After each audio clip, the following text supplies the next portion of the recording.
the way people are carrying on with this, who the hell is Patricia Bright? And I had to look up Patricia Bright's name.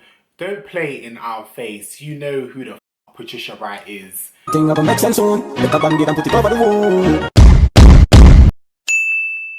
Watagwan pound, watagwan. Welcome back to my YouTube channel, guys. So by the title of this video, I'm going to be talking about why Patricia Bright is #1 trending on Twitter, on the timeline. For all my new subscribers, this is a segment called Mix Up Gode, where I talk about things that are trending on the timeline and interesting topics where I can give my opinion.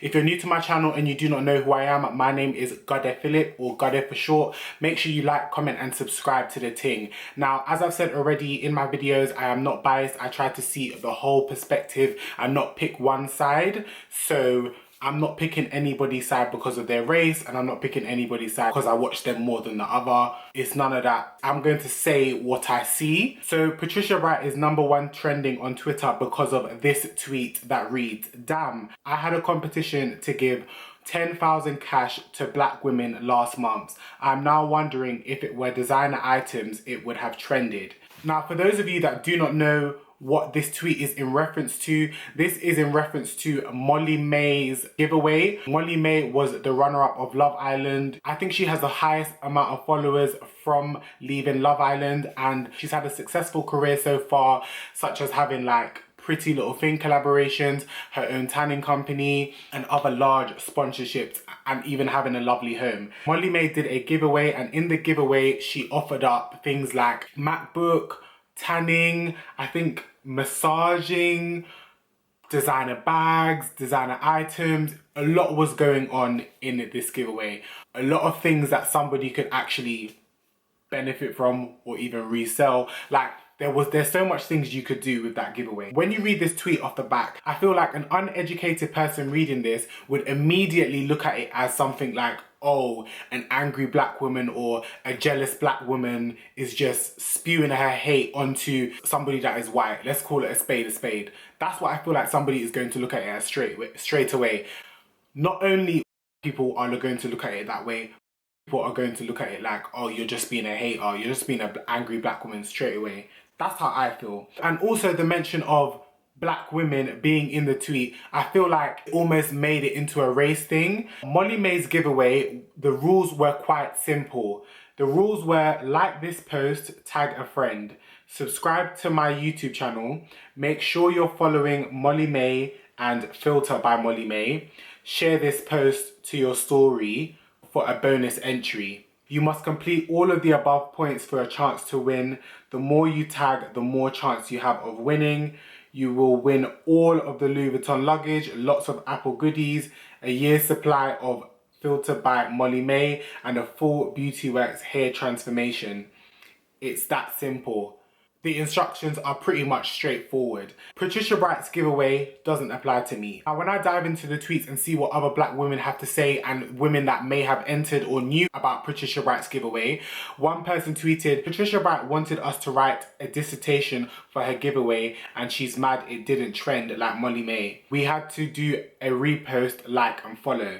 Another person says, "I like Patricia Bright, but I think it boils down to ease of entry. Molly May's one was a follow, tag and retweet. Hers was a form of what is your business study goal, which is more time consuming, so ultimately it comes down to ease and user experience." Another person said, "All Molly May asked us to do was follow a tanning page and tag a mate. Patricia Bright wanted us to fill in an application form and send in a CV and cover letter." Now, obviously, there's certain people that are being a bit over dramatic and dramatizing the instructions, but I feel like with Patricia Bright's giveaway, it was more complex. I'm not going to sit here and say that I disagree with Patricia Bright's tweet, but we all are allowed to share our opinions, share our thoughts. Just because somebody has loads of followers, it doesn't mean that they should get heckled and you should be going into somebody's personal life and life choices. Do you get what I mean? Patricia Bright's giveaway is so categorized to a point where it's like, you have to be a black woman, which is what it says. You have to own a business. You have to have a plan. Do you get what I mean? Whereas Molly May's giveaway, the reason why I feel like it trended was because we need to remember, nearly everyone from the age of 16, 17, up until 30 to 45 watched Love Island, so they could have potentially been a fan of Molly May and following her at the time. She has a large audience of both black and white. The instructions wasn't hard at all. So I do feel like when this tweet was written, the wider aspect of things wasn't necessarily considered. In response to the heckling of social media, my thoughts are that brand names are worth more than cash because they can be shown off more visibly and represent status. That is until you need to pay bills. Now, I feel like even in this response, I don't feel like it actually addresses what her requirements for her giveaway was. So with the response of some of the people that actually knew what the requirements was, as I said already, I feel like the requirements for her giveaway was a lot more complex than Molly May's. So that also had an impact as to why so many people entered. She is providing something that we all want.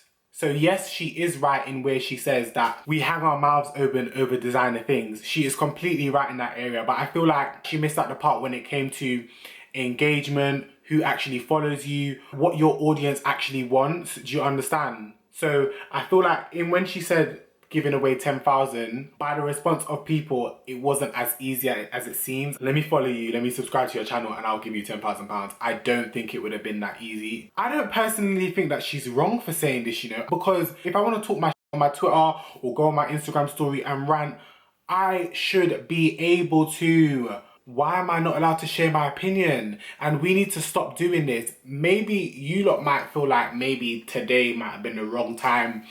No day would have been the right time, but I don't particularly agree with the way people are carrying on with this.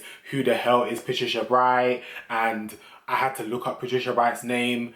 Don't play in our face. You know who the Patricia Bright is.